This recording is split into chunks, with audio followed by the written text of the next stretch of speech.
Right, good morning, everyone. Really great to have you online. A very warm welcome to you, Chris. Chris is a senior policy analyst at the CRA, and his real keen interest is in trade, economic, healthcare, and investment policy. And really, those are the issues that tend to dominate discussions around the dinner table these days. And I'm really looking forward, Chris, as I'm sure the rest of the participants are, in hearing your views and how they impact our current economic climate and what the future holds. And against that background, I'd just like to say it's perhaps appropriate that the topic of today's address is the tipping point, South Africa at the tipping point. I think it goes a little bit deeper than that. And some people would argue that we're literally on the precipice.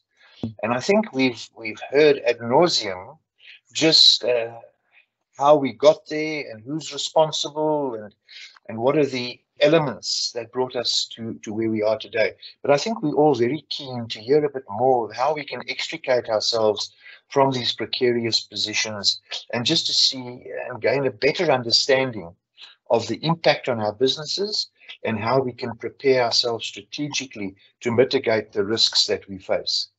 So we're really delighted. I think we're all desperate for some well-researched facts, constructively conveyed to our members and our partners. And I think the media has, by and large, let us down in terms of the hysteria and often ill-informed and, quite frankly, baseless allegations and commentary, which is not helpful in the current situation.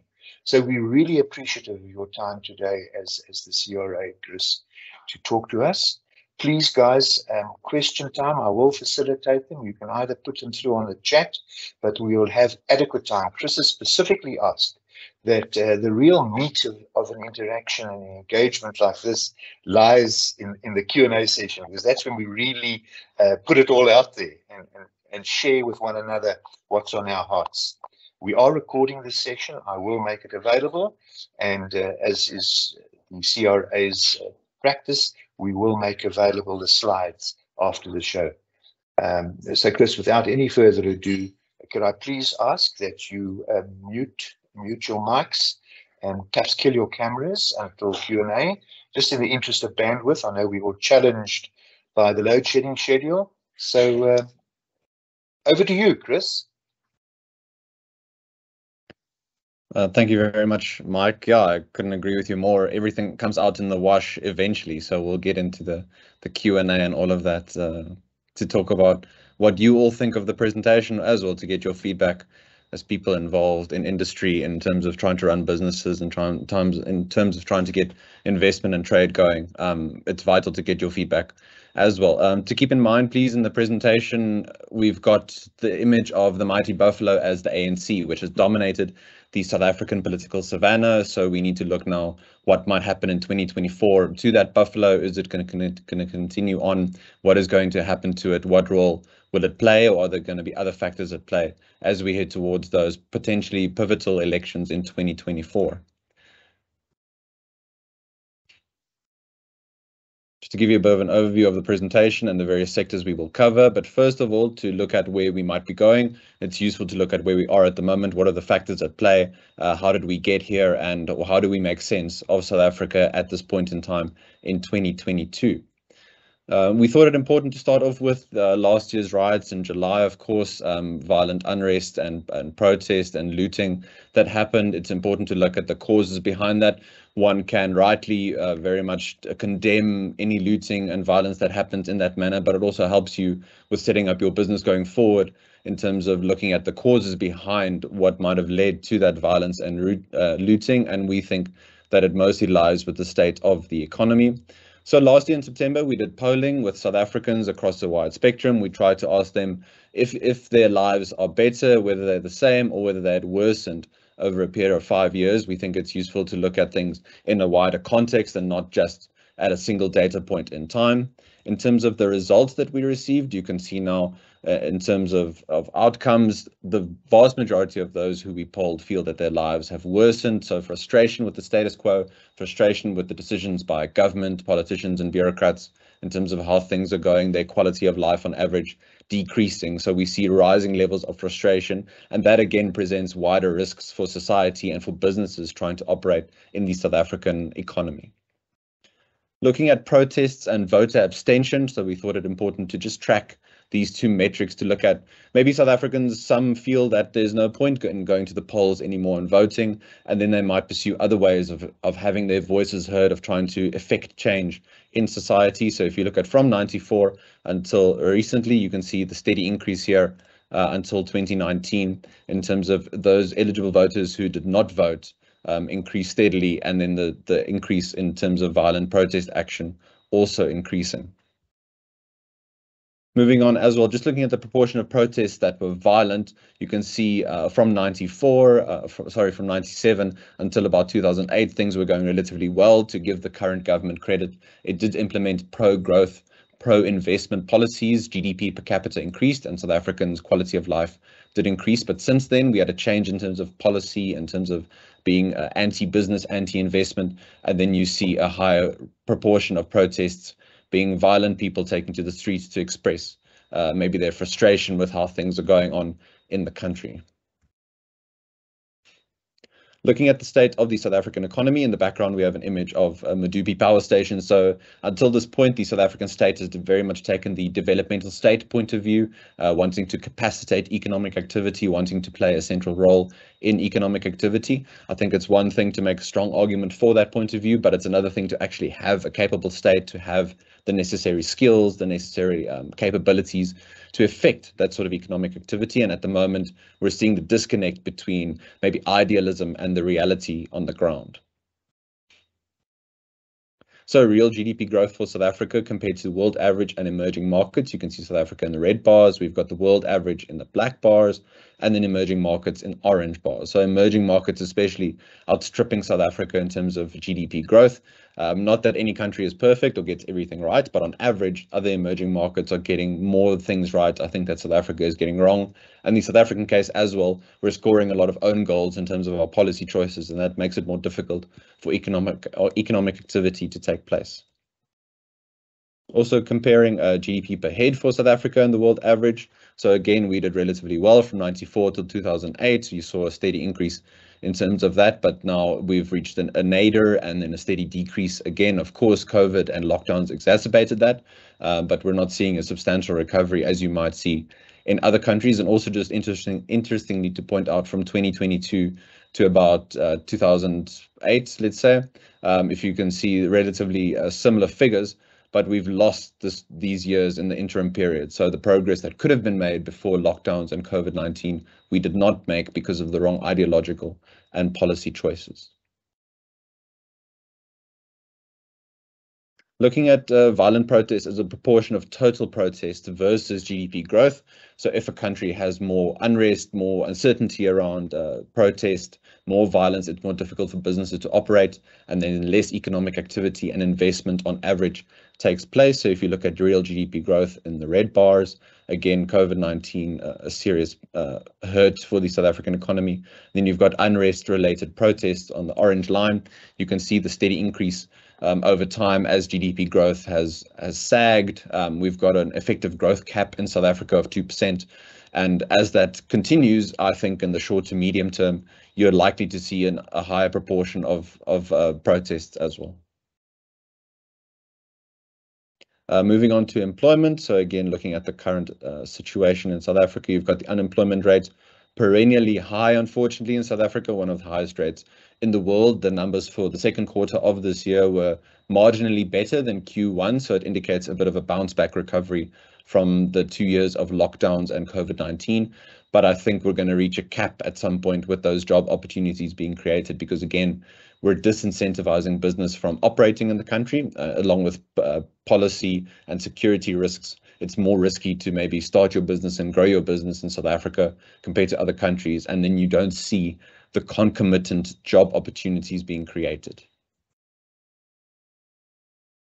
Looking at the duration of employment in South Africa, the reason we included this is, again, because no country has perfect 100% employment. No one gets everything right. But In South Africa, once you're out of the job market, it's much more difficult to get back into it. So short-term unemployment steadily declining, and long-term unemployment, the red line, steadily increasing. Once you're out of work, it's going to be much more difficult for you to get back into it because, number one, limited job opportunities, but also businesses maybe not willing to take the risk on employing more people. So how do we reverse this trend? Again, it's a policy and ideological choice. The employment opportunity cost for South Africa, looking at if we had continued on emerging market growth rates versus what we've been doing. So there's the number of employed people in South Africa, evidenced on the black bars. And then if we had grown at emerging market rates, we would have had substantially higher employment in South Africa. You would then, of course, have higher tax revenues. You would have better opportunities for welfare support for indigent citizens who can't afford who can't afford a high quality of life on their own, who need government support. But unfortunately, we're lagging way behind, again, emerging market peers in terms of our employment opportunities being created. Looking at social grants and the number of people employed. So social grants play a vital role in South Africa. Given the country's colonialist and apartheid history, there is a strong moral and practical case to be made for social grants. And it's one thing for the state to try and finance those as best as possible. But it's another thing if you focus solely on redistributionism versus growth and creating opportunities for wealth creation, for individual agency and dignity. So the number of employed people staying relatively consistent, especially over the last 5 to 10 years, but the number of people receiving a form of grant substantially increasing, especially after COVID-19. Also now the possibility of a basic income grant being introduced, and that will place a lot of pressure on the South African fiscus. Moving on to public finances, there we have Finance Minister Enoch Godongwana. He will deliver his mini budget in October. It'll be interesting to see how much South Africa has still benefited from the commodities boom and where government is getting all of its finances, all of its funding to spend. Looking at national government finance as a proportion of GDP, you can see the revenue line staying relatively consistent, and it would have been boosted again recently by commodity prices being relatively high. You've got the expenditure steadily increasing, so the South African state spending more, and then you've got the deficit evidenced by the red line. South Africa experiencing a deficit over the last 2 to 3 years, a strong deficit. We are recovering a little bit from that. Treasury has done a lot to try and stabilize the ship, as it were, but as there are more calls for government support and big government spending, there will be more pressure on institutions such as Treasury. Looking at South Africa's trade balance in terms of the picture for the economy, you can see our exports and imports steadily increasing, exports especially in terms of raw materials and commodities, so mining being very important for South Africa, and then we've experienced a trade surplus recently. That this helps the fiscus a lot, helps government spending, but also on the other hand, I want to point out how imports have steadily increased. So because of South Africa's declining industrial and manufacturing capacity, we're importing more, and that exposes us more to imported inflation, especially if the dollar strengthens. That means the rand weakens, and it's more expensive for us to import goods into South Africa. Just looking at South Africa's merchandise exports and imports by region, you can see just how important Eastern Asia is in both context as well as the EU. And then on the import side, Western Asia, especially, one now thinks in terms of Eastern Asia, if zero COVID policies continue in China, will South Africa still be able to export to that area? In terms of the Eurozone, if it continues, if the conflict in the Ukraine continues for much longer, as well as depressed economic activity, that means less desire or less hunger for South African commodities, and that means lower revenues for the South African government. Where can exporters in South Africa find other opportunities? I think that's something very important for them to try and identify, to maybe diversify away from places like China and the Eurozone if they possibly can. Looking at the budget deficit, we took the long-term view here from 1913 until 2023, just to highlight in two periods in World War I and World War II with the Smuts governments, when there were very big deficits, we had changes in government. And again, here we have the third biggest deficit in the last few years, which the ANC government is experiencing. So if in the past a big budget deficit precipitated a change in government, then that might portend badly for the ANC government as well. Looking at gross government debt as a proportion of GDP, you can see the steady rise from 2008, 2009, a bigger increase a bigger focus in terms of government spending and taking on debt to finance various programs, especially things like free higher education, many promises being made by government to citizens in terms of how it's going to try and support them in various ways. So you see the steady increase, and at some point that debt has to come good and it has to be paid off, and that's going to increase pressure on the South African state going forward. Looking at government expenditure items, so again, you can have very much the capable state point of view that the state should spend on certain things such as education, welfare, economic affairs, health, etc. But when you take on more debt, of course, you have to pay back that debt, and you have to pay back the interest on that debt. So if you look at this red band at the very top, at the moment 16%, so a steady increase in terms of debt servicing costs, and that's pressing down on all the items below that. So increasing pressure on government to cut back other forms of spending, and that might again lead to social instability, social strife, if citizens feel that what they've been promised, what they've been given in the past, is being taken away.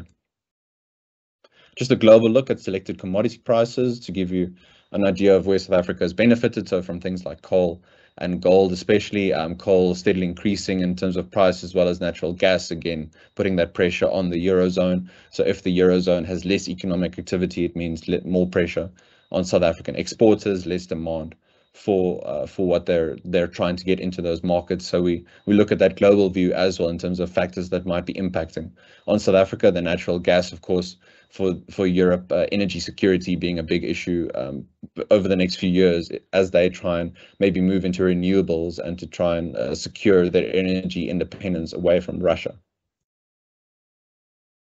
Looking at the global supply chain pressure index, you can see, of course, with COVID-19, we had serious lockdowns all around the world, which increased the pressure on global supply chains, sticking points around moving containers and goods around the world. Then you had the recovery as the world started to open up again here on the right-hand side, and then more pressures on the index with the Russian invasion of Ukraine and China's zero COVID policy. We had a little bit of a spike as well with tensions around Taiwan. I think we're going to see a bit of a diversification, or not a moving away from globalization, but different forms of globalization, reshoring, that kind of thing. So how are South African companies and investors going to deal with that, where they might not be able to export as well as they did beforehand?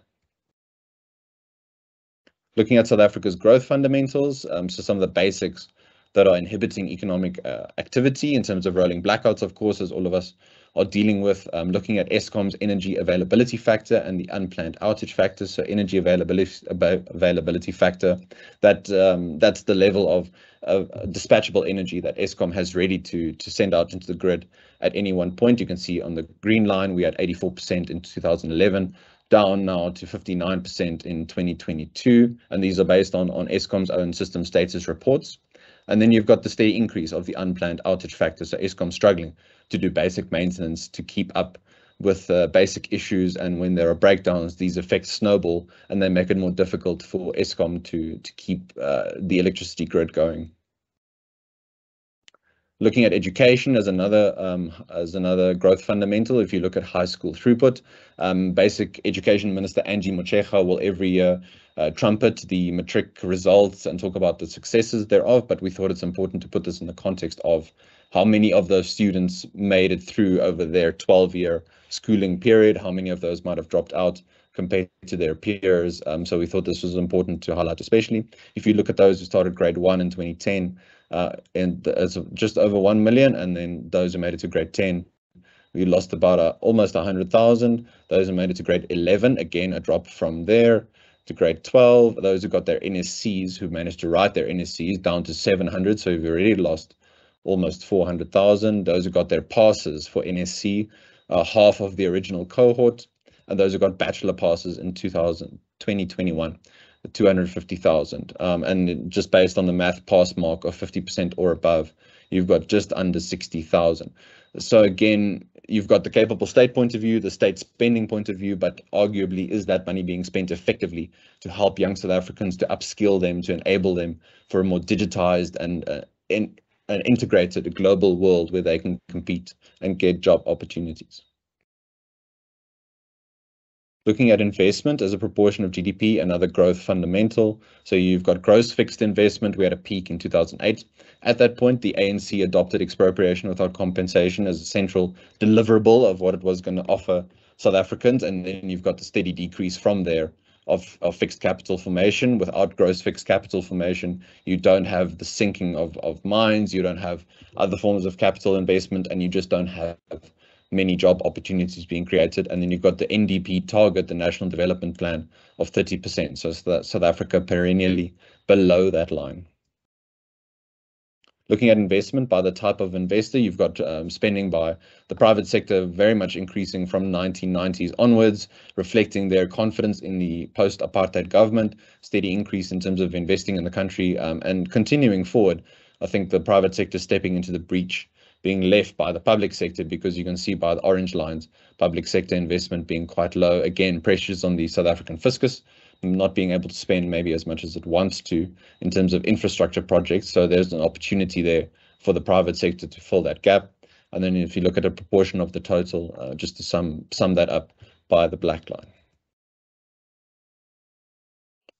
Looking at the economic cost of violence as a proportion of GDP, so highlighting again how we've touched on violence and unrest as a theme in this presentation, you can look at how South Africa compares to other countries at 40% here, 14%, sorry, on the right-hand side of the axis. Only Venezuela worse. You've got countries such as Botswana being around 11%, along with Russia. The US is also relatively high at 10%. So if a country does not get the basics right in terms of policing, in terms of security and safety, it suffers in terms of economic activity and GDP performance. Looking at public trust in the police by province, so we thought it's useful to look at maybe where is the chance higher of rioting and looting happening, as happened last year in July. This, of course, isn't the perfect indicator, but it might indicate some level of predictability with the future. So you've got steadily declining public trust here in both Gauteng and the Western Cape, as well as, you've got higher proportions of public trust on the left-hand side in terms of KZN, the Eastern Cape, and Limpopo, and then that steadily declines on the right-hand side in 2011. But if we compare these with 2021, you can see even bigger drops in terms of public trust in the police. So across the board, lower public trust in South Africa by South Africans in police services. And again, that means maybe that they're going to try and take matters into their own hands, both in terms of capacitating their own communities and businesses with security, but also secondly, where they might take on more protest action because they know that the police simply don't have the capabilities to counter them in any way. Looking at the number of police officers and private security officers in South Africa, you've got a number of police officers staying relatively stable from 2010 till 2021, with a slight decrease the last 2 to 3 years. Again, those pressures on government spending, but the massive increase in the number of private security officers. So South Africans trying to take security into their own matters, those businesses and individuals who can afford to do so in the future might be better suited to deal with unrest than others. So that's a big risk factor in South Africa, is trying to ensure that your own security is taken care of. The key risks then to economic performance, we've got collapsing infrastructure in terms of transport, the railroads and ports not performing nearly as well as they should, and issues around whether the necessary private sector skills and investment will be brought in. You've of course got energy, water and communication issues. When load shedding happens, how do you prepare for the risks when cell phone towers go down? You've got the declining capacity of the public administration. Then the policy environment for us, very much policy is downstream from ideology, and then downstream from policy are the negative or positive effects that South Africans experience on the ground. So at the moment, you've got things like localization that might mean more barriers to trade, higher tariffs on imported goods. How do exporters and importers deal with that? You've got indigenization, regulation, as the state maybe becomes more desperate, doubling down on more regulations, and then issues around property rights, the expropriation bill, the land court bill, two things very much still on the table. Those might lead to lower confidence in the future of the country and then lower investment over the long term. You've got the chronic skills shortage, unemployment and social instability. If you're a business operating in South Africa, where do you get the necessary skills to operate your business? Do you bring those in from overseas? Do you take on training your employees? How do you deal with those issues? And then the global risks for a small and open economy. You've got the currency. The US Fed, for example, yesterday hiked rates again by 75 basis points, the third time in a row, that will impact on the strength of the rand. For how much longer does one keep value in the rand or not? We've got possible market contractions, and then the carbon taxes. How are those going to be implemented in the South African context? Looking at the likelihood of reform, so moving forward now into the future potentially, we looked at the ANC National Executive Committee members and corruption, those implicated in serious corruption. So as a proportion, you had 41, those not implicated, you had 8, and unknown at 31. So from what we could find, in our opinion, the majority implicated in serious corruption. And then on the other side, you've got the balance of opinion in the cabinet in terms of are they willing to reform or not in a substantive way. Here you've got the vast majority anti-substantial reform. You'll have notes of reform around things like spectrum, for example. You might have notes of investment in Transnet, for example, but nothing at a substantive level that lessens state control and improves opportunities for economic freedom for South Africans. It goes against the fundamental ideology of the ruling party. We have 19 of the total in cabinet as open to possible to reform in a substantive way. That's something to start with. Maybe that will increase in the future, but we don't think at this point that's going to change before 2024. Looking at President Ramaphosa's favorability versus the ANC, so it's over 60%, and then how the ANC performed in 2021, 46%. So President Ramaphosa, by far the most charismatic political figure in South Africa, the biggest selling point for the ANC. In my view, he will be re-elected at the November conference, the ANC's November conference. He is their best selling point. Without him, the ANC would arguably perform much worse at voting time than it has over recent years. So he's very much got a strong hand in the party, and this also, in our view, puts paid a little bit to the view that he doesn't have necessary support in the party to implement reforms. He's very popular both within the party and in South Africa. He's got a strong enough hand, but mostly because of his own style in terms of governing, in terms of social compacting, he defers to trying to keep the party unified versus pushing through those reforms that are necessary. So for the time being, he's got the strong hand, but we don't foresee him using it because it goes against his own style of trying to run the ANC. Looking at voter priorities as we head towards the final two sections of the presentation, again, polling that we did in September 2021, trying to find out from South Africans what is important for them, what are they trying to get solved, are politicians listening to them or not, where are their frustrations. At the very top of the list, we've got unemployment or creating jobs at over 46%, and the abuse of women or children at 42%. That number, especially that category, could have been exacerbated by 2 years of lockdown, as people were forced to stay in small homes, to stay in communities, not having freedom of movement. That could have impacted seriously on that. At the very bottom, we have things like infrastructure, racism, BEE, and land reform. Now, this does not discount in any way that South Africans experience these issues on a daily basis, but in our view, this could point to the view that South Africans feel maybe government and politicians and bureaucrats aren't best placed to solve these problems for them. South Africans try to work across racial lines, religious lines, cultural lines, to try and get basic things like work, to try and grow businesses. They want to try and create a good life for themselves and their families.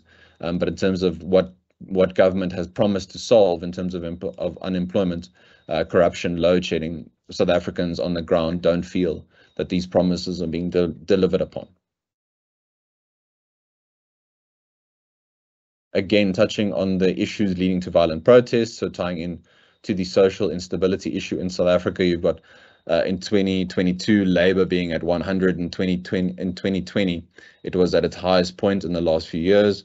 Electricity, a steady increase again 2020, and in the last year or two it has declined. This will probably increase again now that we've had rolling blackouts for such a long time. Municipal services, relatively high compared to electricity. Those two could maybe be counted as the same thing, especially looking at education. That has stayed perennially high, so South Africans feeling that education is not being delivered upon, and that being a major driving factor for them taking violent protest as a route to voice their opinion. And then finally, corruption. measuring relatively low, so that not being seen as a major driving force behind violent protests. So we've got labor, electricity, municipal services, and education, and again, those basic issues which the state is failing to deliver upon. Looking at murders per 100,000 people from 94 until 2020, it's, in our view, it's interesting that as you had higher GDP growth, again from 94 until about 2008, as society was more prosperous, as people's GDP increased, GDP per head increased, quality of life increased, you had the decline in terms of murder rates. But when you've got a stagnant society, a society in which people feel maybe the status quo isn't geared towards them and solving their problems, you've got the murder rate remaining relatively stable. So a growing society being better in terms of social peace, social stability. And then when economic freedom declines, GDP growth declines, you've got stability in terms of instability and murder rates. Looking at the rise of the non-voter, again from 94 until 2019, you can see the steady increase by the red dotted line. So South Africans may be feeling voting isn't going to give them the solutions that they need. So how are they going to deal with that? Again, this factors into business operations. How do you deal with what happens when people don't take to the polls, don't go and vote? What other ways do they pursue to try and solve their problems? Now looking at a political shift in South Africa, we took this as the opposition, so the DA, Action SA, Freedom Front Plus, ACDP, versus the broad ANC church. For us, that is the ANC and the EFF, as they are closely ideologically aligned brothers in that way. If you look at GDP growth as our main measuring stick, again, we had an improvement from 94 until 2008 and then a steady decrease. So if you look at ANC support, as GDP growth increased, as quality of life increased, ANC support increased as well. The ANC was rewarded for that at the polls.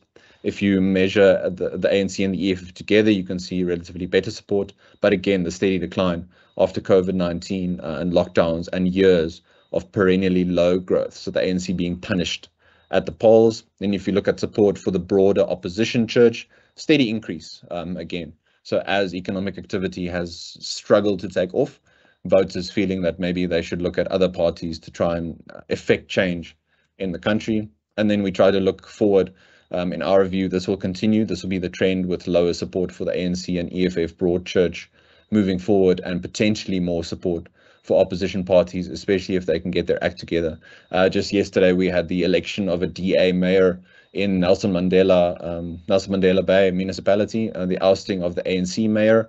So coalition politics becoming ever more a feature in South African politics broadly. Looking at our own estimates and election outcomes in 2021, we had the ANC at 49%, the DA at 22%, EFF at 12%, and other at 17%. And you can see in terms of those actual election results, so the ANC did worse than we thought they would. The DA we called exactly right, EFF as well, a little bit lower. But this one is the most important, so I don't include this slide only to talk up our own predicting capabilities, but more to indicate how important the other section is becoming. Again, this phenomenon of coalition politics becoming an ever bigger feature of South African politics more broadly, and we foresee that other support could possibly continue to increase as we head towards 2024. Then finally, we come to our scenario section. Thank you very much for your attention up until this point. Now we come to the real meat of it. We've got on the y-axis ANC electoral support above 50% and below 50% here. Then on the x-axis, you've got effective reform strategy on the right-hand side and no reform strategy. So how are things going to shake out? I also would like you to keep in mind, we tried to come up to devise these scenarios as all being equally possible. And if you, your business, your investment, your family, your community can prepare for each one becoming a reality, then you're better equipped to handle the future in our point of view. So we're going to start off with the buffalo charging here on the right-hand side. And again, the ANC as the mighty buffalo. So let us assume that the ANC reforms fundamentally. It implements hard reforms, state capture, perpetrators are arrested and put in jail. how do things shake out in terms of the future. So you've got sweeping reforms in terms of labor, empowerment, energy, education, property rights are strengthened. Then you've got growth rates averaging 5% by 2029, the debt rate declining and the currency strengthening. You've got living standards and jobs resuming their 94 to 2007 trend line. So again, that steady increase. And you've got confidence in the ANC rising, which means that the party secures a moderate majority in 24 and support rises into 2029. So the buffalo becomes reinvigorated and moves forward much stronger into the second half of this decade than it entered it. Next up, we've got the wild dogs making the kill. So in our analogy, the wild dogs are the coalition partners. If they can work together effectively to bring down the buffalo. Maybe in the past, political commentators thought of a lion or another buffalo, a similar big animal emerging to challenge the ANC. But we think that might have been the wrong way to try and think about it, because maybe the best way to bring down a buffalo is by a pack of wild dogs working together. So you've got reforms being delayed, the ANC majority being below 50% in 24, and 5 years of unstable coalitions ensue. In 2029, you've got a new political player dominating the coalition, bringing everyone together, focusing on some priorities, maybe instead of trying to solve every single problem. And you've got sweeping structural reforms introduced with foreign assistance, and then growth, debt, jobs, and living standards recover through the 2030s. So that's maybe a bit of a more long-term view for South Africa. If one can stay invested in the country through this decade and into next, you'll be rewarded in terms of job growth, business growth on this view, if the coalition parties get their act together. And then our final two scenarios, we've got the hyenas plundering the carcass. So we've got ANC support below 50% and no reform strategy. In this scenario, the reforms failed to materialize. There are notes of reform. For example, you've got the lifting of the self-generation cap in electricity from 100 megawatts to nothing, but you still need to register with NERSA. Do those licenses happen fast enough? Where does the investment come from? Are permits only granted to those, licenses granted to those with the necessary political connections? Who gets to invest in that sector and who doesn't? As a result, the ANC majority is below 50% in 24, which triggers a populist or nationalist coalition. You've got expansive EWC, asset prescription, nationalization, prescribed assets, NHI as well. Then you've got the deficit and the debt blowing out. You've got currency printing, investor and skills flight, so more South Africans trying to leave the country. And then as a result, living standards reverse dramatically, and potentially civil rights are also impeded. And then lastly, looking at the buffalo stumbling on. So you've got the ANC still as the biggest psychological and emotional factor in South African politics. It remains the biggest player, but there is no real effective reform. Reform doesn't happen to a substantive degree. So you've got economic exclusion deepening, perennially high unemployment above 45%. Then you've got the ANC capitalizing on its exclusion on this exclusion to hold onto majorities, and the opposition parties flounder. So they focus maybe more on cults of personality, on scoring cheap wins, and they fail to exploit the political environment. And then South Africa significantly underperforms emerging market peers into the 2040s. And there again, we've got our 4 scenarios. Just to sum up, so again, maybe the best strategy is to try and prepare for all of these accordingly with the necessary data and statistics to ensure that no matter what happens, one's business, one's community can thrive, one's investments can still be good regardless of which scenario might play out. And there we have the end of the presentation. Thank you very much for your time, your attention. I very much hope that was insightful and useful for you. I look forward to taking your questions, and I'll hand back over to Mike. Thanks very much.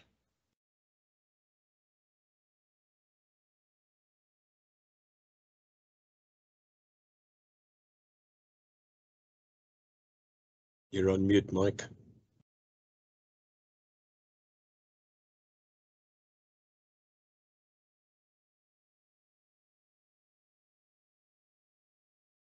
I can't hear Mike. I don't know if anyone else can hear him. No. Still not hearing that.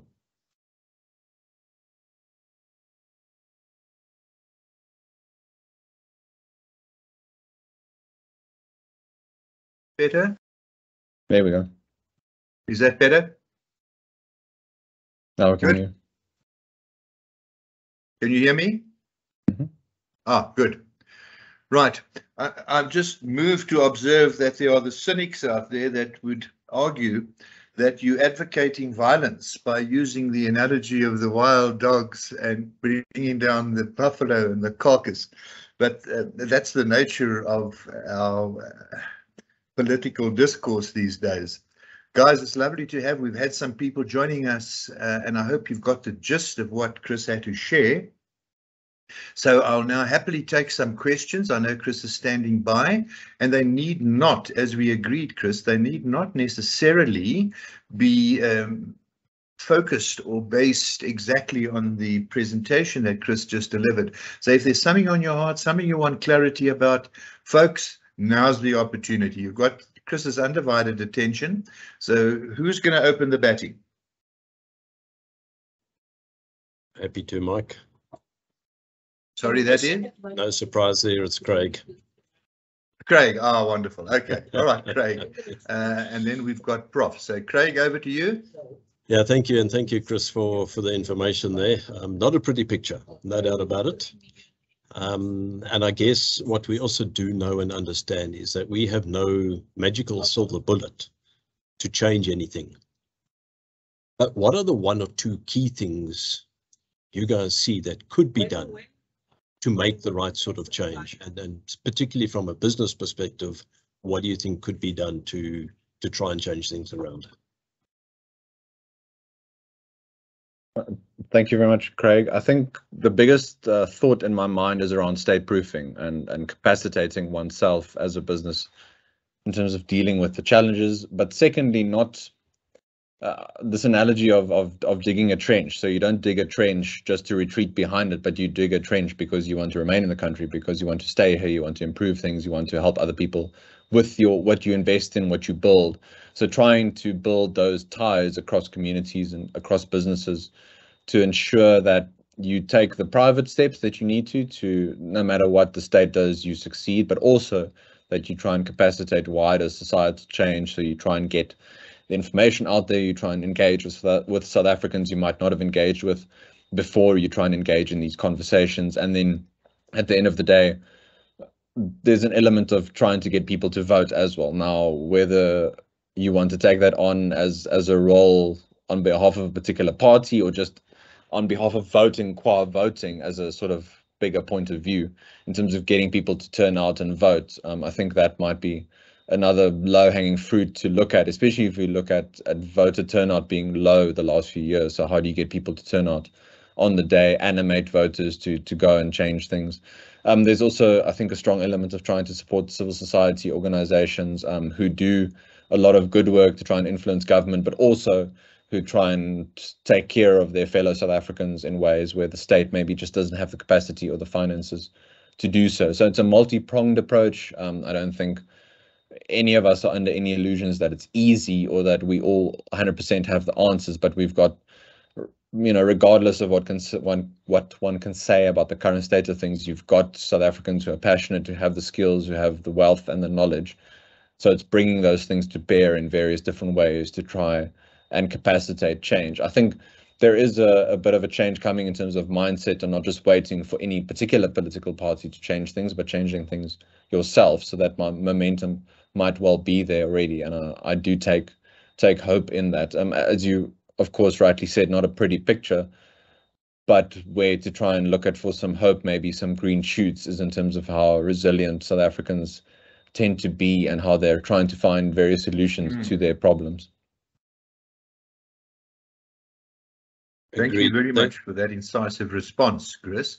HB, I see you. I'm handing over to you, Prof. Thank you very much, Mike and Chris, for that response. I have two questions. One I think you've answered already, so let me ask my other two. Chris, the first thing, if you look at almost, you explained, I think, the micro, the meso, the macro level, but at the global level, are there any lessons learned in the past that you can point us to almost inform and direct our way of thinking based on what you've said? That's the one thing. And then linking back to Craig's other question, just a follow-up to that. what's the biggest blind spot sitting behind from your perspective that we should also keep in mind? Thanks, Chris. Thanks, Mike. Thank you, Prof. With your first question, did you mean more lessons for South Africa? Yeah, from an international level. So I believe, we look at this tripartite arrangement between politics, social, economic development. But if you look at other parts in the world, similar countries let's say in the EMEA region, any pointers or lessons learned from that level that you can flag for us? Yeah, I think when we look again at the growth fundamentals, that section of the presentation around education especially. So how do we either try and influence spending by the state in education, or how do we try and help our fellow South Africans to upskill themselves and to make sure that they're more ready to weather what's going to be an uncertain world, I think, over the next 2 to 3 decades, especially so spending on things like online colleges, technicons, TVET colleges, trying to open up mobile data access to fellow South Africans, trying to make sure that people are more connected, that they have more access to information. I think that's one thing that many other developing countries got right on a relatively better level. They're spending in an effective way on education. It's one thing to say spend the biggest amount of your budget on education, but are you doing it in the right areas, in the right ways? That's one particular area. And then in terms of, I think another big lesson to take is, how do you ensure that your civil society remains strong and capacitated? So countries like Zimbabwe, Venezuela, it's easy to point to those. I mean, that would be a cheap rhetorical trick on my part to say, look at the ingredients that were present in those countries. South Africa has the same, so we're going to go the same route. I think one thing that gets discounted in that analysis is South Africa's civil society. But that civil society doesn't happen on its own. It doesn't happen without citizens taking action. So if we can take one lesson from maybe countries which didn't do things the right way, it's having this interconnection between, yes, the state, the private sector, and also civil society, maybe as that intermediary, as a way, that idea of subsidiarity, communities, local businesses taking steps to take care of themselves and the people around them, making sure that civil society holds government and big business to account, not to discount the abuses that have been perpetrated by big business, especially in the state capture era. So those are just some thoughts on the first question. And then the second question, in terms of blind spot, climate change to me personally stands out as a big one. And here I say more, regardless of one's view on climate change, maybe, and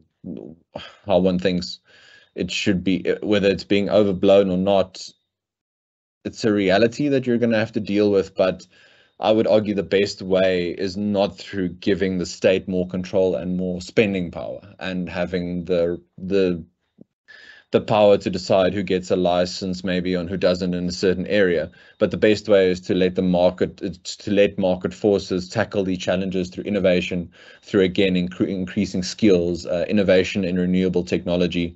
How do we deal with the changing environmental context, which again that will increase business operating costs. It will increase risks that South African communities and businesses face. You had the flooding, for example, in KZN recently. Now you can say that's an isolated incident, that's fine, but how do you deal with those challenges, regardless of what you think the cause might be behind those? How do you deal with the changing environmental landscape? And then another potential blind spot, maybe at this point in time, just in terms of South Africa especially, is water infrastructure and the access to water. Rightly so, a lot of our focus is on load shedding and in the electricity situation, but I don't think anywhere near the level of maintenance and investment is being made in upgrading of water infrastructure, maintaining water infrastructure, investing in sources for water supply.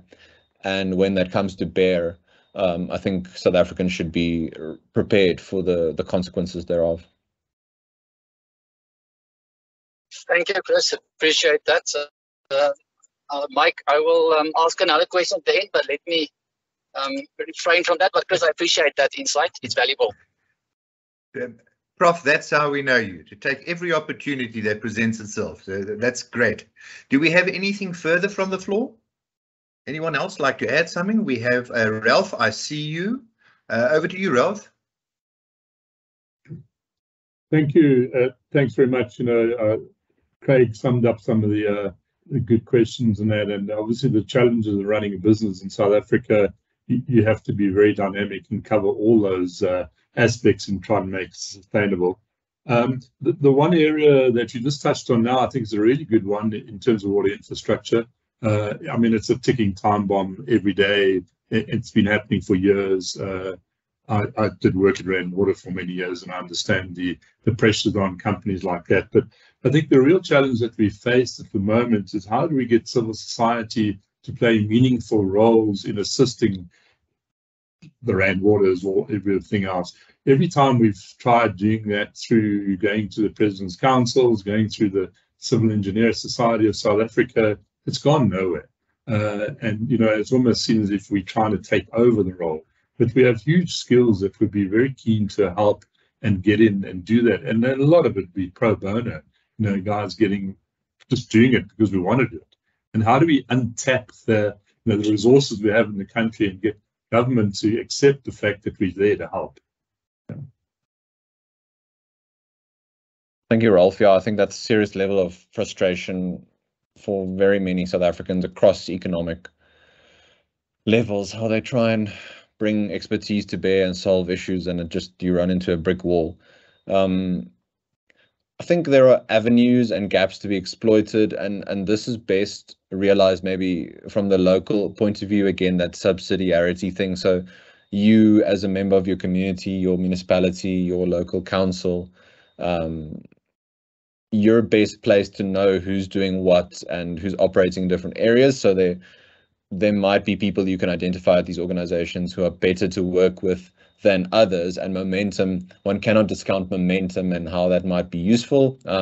I think to again offer maybe a more optimistic point of view, both in terms of the local issues and nationally, things are becoming so bad that reforms might happen simply by virtue of how difficult things are. So because the governing party is pressed into this very difficult situation, caused by its own choices, of course, but it might then be more open to reforms and different ideas. So again, you might have that on the local level as their power is off all the time, or their water switches off randomly in the future, or other issues arise. They might be more open simply by the brute reality to different ideas, different solutions. And if you can have built up a bit of a reputation around problem solving, in terms of capacitating yourself and the people around you, using their skills, having the sense of agency and ownership and self-reliance, then I think that effect could snowball, that momentum could snowball, and that could put one up better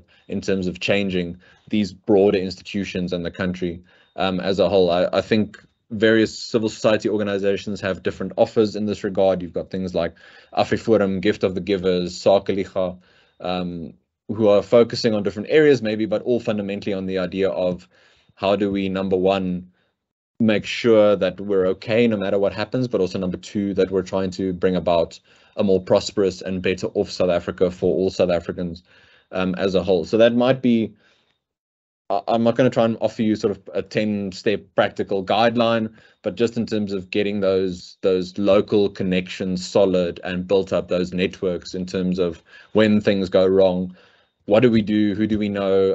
How are we trying to affect things so that when things do go wrong, not everything goes as badly as it might have done? Having the connections with local politicians on the ground, again, the coalition issue, being willing to work with coalition parties across the board, even if some of their ideological points might be very difficult to digest at times, looking at the broader point of view where there are opportunities. You've got declining support for the ruling party, so how do we wedge in those gaps and create wider fissures to affect positive green shoots and change in the country? Thank you. Thanks for that question, Ralph, and your incisive response there. Craig Sumption, I see you. Would you go ahead? Thanks, Mike. Chris, I noticed in your pricing and resources, you don't show any of the PGMs. And we know that certain of those, like rhodium and palladium, have increased quite dramatically, which has been quite something over the last little while. But allied to that, and I'm not sure if it's something that you guys do look at, and maybe to try and create some positivity in a broader picture, do you track the pricing of metals relative to the capital spend coming out of the large listed mining houses, if that information is available on an annual basis, just to see where and how they're spending? We know from our business, we see how much they are spending, and I think that is a positive element in the country that should be exploited.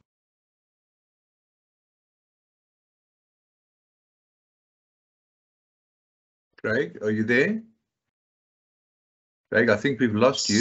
Sorry, Mike, can you hear me? Yes, I can hear you now. Sorry, load shedding kicked, so we just had a slight dip. Okay. But yes, just to exploit that a little bit more, to create that little bit of positivity in the country, I think is something that could be good. No, absolutely, Craig. I think that's to go back to Prof's point around blind spots. Maybe that's one thing in our own analysis that we need to include more around those specific items, especially given the context in which South Africa is, the global context in terms of our exports and demand for commodities still. I wonder whether, so then one identifies the best ones to look at and compare to profits and volumes of exports, and where the opportunity for that lies. So for South African exporters, especially for mining companies, the positive case to be made is, yes, the railroads and ports don't perform as well as they should be doing, but then maybe do you export through places like Namibia or the port at Maputo, the Africa Free Trade Area, hopefully signaling a change in terms of trade policy across the continent, lower barriers to trade? Do you then export more north into the continent instead of trying to look at getting your goods onto container shipping only? Where do you look at those opportunities for growing your business? With a higher risk environment as South Africa is becoming at the moment, there are also higher rewards if you can identify the right opportunities. So it's also a mindset thing, very much fundamentally. And again, if you can put those steps in place to capacitate your business better in terms of getting your exports out, I think there's a strong case to be made that you'll do very well still going forward. My worry from a global point of view is just depressed economic activity and demand for commodities, with lower growth expected in China especially. So where do South African exporters identify other gaps, maybe to increase their exports moving forward? Correct, thank you. And despite all of those issues, there is still capital spend that is happening from the big mining houses at the moment. Mm-hmm. And that is the interesting aspect. And potentially they've also got the longer term view. Yes, especially mining and agriculture being, I think, two of the most important economic pillars for South Africa, just the last 2 years, but also going forward. Yeah. Thank you. Thank you for that comprehensive response, Chris, and Craig, to you for the question. I think I'm always inspired to hear that there are some good things happening out there. It's just a question of focusing on them and articulating them in the right forum. So thank you for that, Craig. Prof Klopper, I think I recall that you wanted another question opportunity. Thank you very much, Mike. I am Prof, back. Please, if I could ask, we have just heard that load shedding is kicked in, and I'm also a victim, so I'm just very conscious of I'm on the cusp.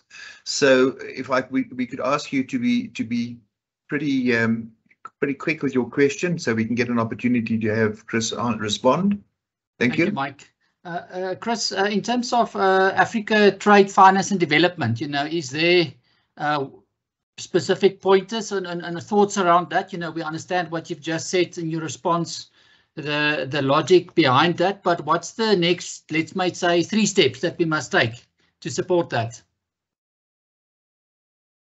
I can offer at least 2. That's around digitization and the basics, the low-hanging fruit, I would argue, of getting cross-border trade, facilitating that easier. So making permit processes, license processes as simplified as possible, which is again momentum that I hope is going to be provided by the Africa Free Trade Area.